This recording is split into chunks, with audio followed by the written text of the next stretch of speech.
So this poem was written specifically for the tour, and it's called Do You Remember? Do you remember the days when the king sailed to Africa and returned the crown jewels?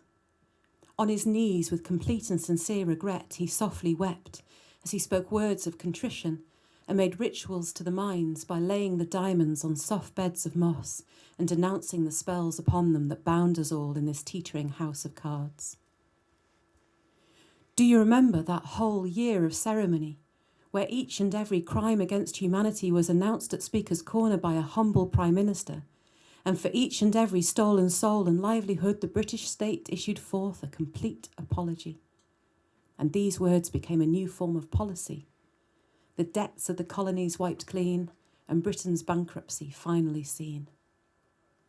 Do you remember those heady days when the UK suddenly withdrew from arms trade and decommissioned Trident, and pledged as an act of atonement to become a force for peace, not war, a beacon of how to repair the unforgivable through yielding to the truth-telling voices and listening deeply to those whose guidance comes from the rocks and the rivers and the whispering ancestors?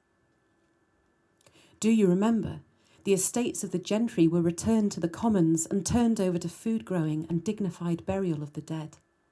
Everyone got a universal basic income and plot of land, and the towers of the institutions were not left to fall, but unmade, brick by hand, while we sang laments for the lost humanity they represent.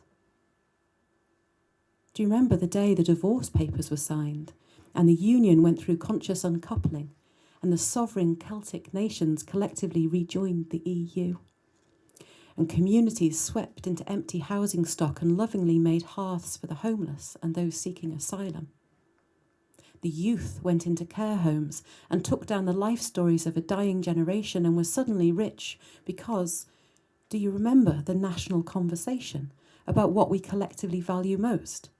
And in a poll of the British people, love, compassion, community, connection to land and landscape, to truth, honour and integrity came out top. And in one fell swoop, the naked emperors who governed us then, full of their Etonian trauma and karma, were shown to be the poorest of us all. And they, like ghosts of dust in sunlight, disappeared into rehab. Do you remember the days when the Wi-Fi went down and we wandered bewildered into the streets and parks, and suddenly birdsong cut through the white noise, and we realised we had so little time left, that the sun was setting and we'd forgotten the day would come when it would not rise again? So as the even stars winked in the twilight, we gathered around fires and sang songs of gratitude.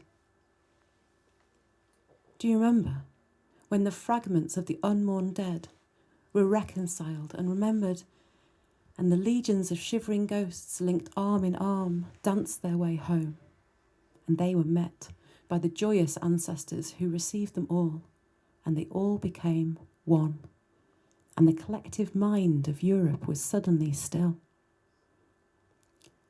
Do you remember how so many fought and resisted these changes? Red-faced, raging, violent adult children who were simply outnumbered by compassionate motherly arms and laps who, when they collapsed into their own fragility, held them as they howled and wept at their disappointment that they ever bought the lies.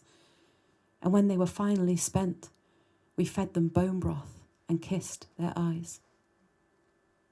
Do you remember the days when the birthing mother and dying elder were brought back front and centre, and around their dwellings the communities gathered, softly chanting sweet prayers that as these cosmic portals of first and last breaths opened and closed, that a dusting of divine blessings might reclothe us all?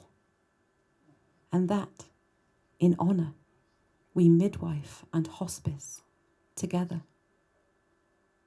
Do you remember?